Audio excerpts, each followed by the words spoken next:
Hi, it's Kevin May at the PhocusWire studio here. Delighted to be joined by Scott Shatford. You're the CEO of AirDNA.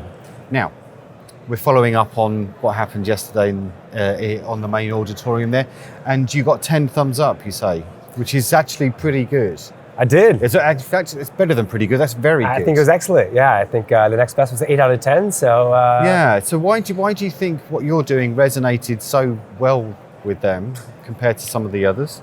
I think the problem that we're solving is very obvious to them. I think that the hotels have had lots of data and market intelligence information for many of years, actually decades, and so they see the growth in the short-term rental market, and they see that there's really a lack of data, visibility, transparency into that market, and that we're solving that gap that's been there for a while. Okay. So I think that the problem and the solution, it was pretty clear. So talk to us through how you did all the sourcing of it and where you get your data from, and you use the word transparent there, and how transparent is it? Is it completely clear?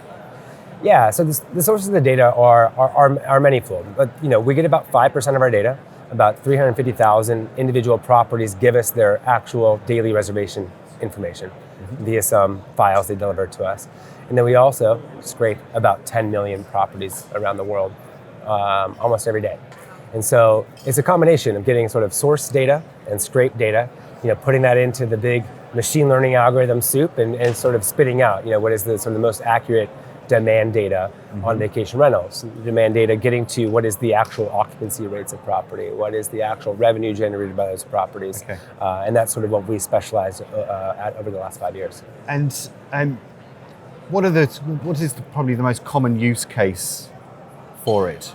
Is it they're optimizing revenue? Is it about occupancy rates? And what are you finding is the most common use? The beauty is we really focused on a very broad use case, and that is that we've focused on what the average individual is trying to think about when getting into the short-term rental market, right? And so anybody can get into this space. And so that could be an individual looking to buy a second home, and they're looking to buy a second home either here or there. They know they're only going to be there for 3 months out of the year, and so they want to make this maybe a cash flow sort of a business, or at least not something that they're losing money on throughout the year. And so we get a lot of those people, all the way to sort of smaller operators of vacation rental properties, operating maybe 5 or 10 properties by themselves. And what we've seen is the market, short-term rental, is dominated by people that are small operators, less than 25 properties, doing this themselves with maybe a couple staff. And so that's where we focus that nobody else has. And so there's 5 million individuals that have made money on short-term rentals around the world in the last year. And we've got about 10,000 of those people subscribing to our service now. So we love that market. And most people sort of overlook them because they're hard to find, they're hard to acquire. And we think we've cracked that code. Okay. You said it's 10 million, right?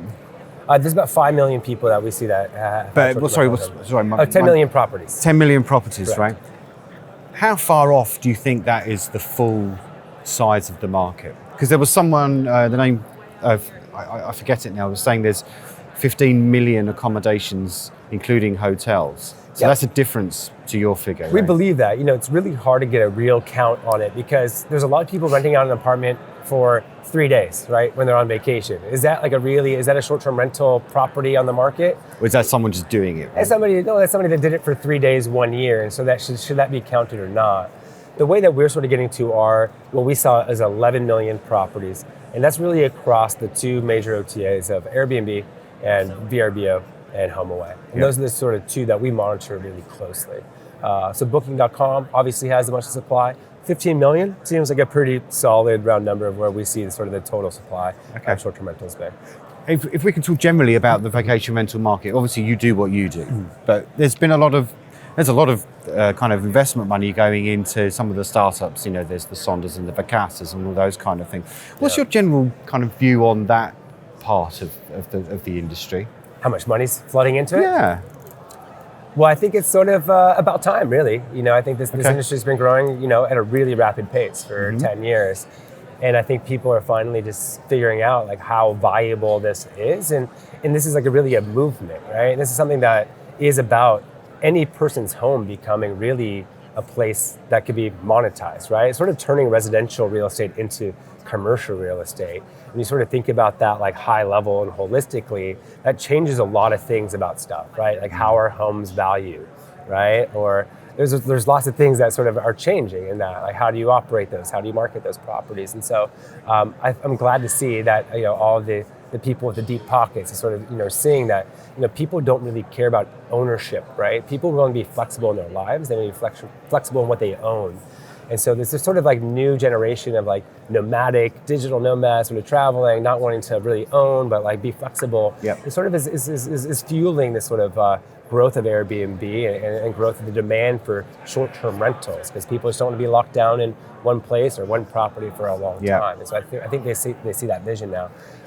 Now every company is a bit different, right? They all have different business models, but I think it's sort of been proven, now that short-term rentals are maybe about 17% of every dollar spent on lodging globally, that's not going to be shrinking anytime soon. No, and just lastly, Scott, I mean, there's a lot of attention, particularly in the last few weeks, because of the terrible incident at the Airbnb property in California. Trust appears to have come back on the agenda for discussion. Yep. What's your kind of view on that? I know it's important, but I mean, it's important, and I think Airbnb has done a really admirable job, and all the platforms have. When you have 5 million people staying in a short-term rental every single day, right? Just by the law of big numbers, there's going to be stuff that happens every single day. And is that the platform, or is that just life happening? Around the city, like things happen every day, whether it's a long-term rental, a college apartment, or whatever. And that's just sort of like just the proportion of incidents happening in Airbnbs is no different than I think it's happening in a hotel, right?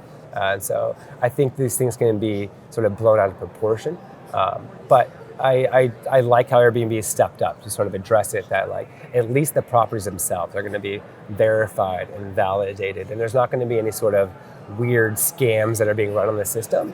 But if things happen anywhere, and I don't think they happen any more frequently at Airbnb than they do in a normal life intervenes is what you mean then. Yeah, I mean they've got tens of millions of people staying in an Airbnb every single day. So you can imagine if you do that all year long, there's going to be a lot of wild things that happen, but I don't think it should be sort of pointed to Airbnb as causing those issues. Okay, great. Scott Shatford, thanks ever so much for joining us. Thank you. My pleasure for being here.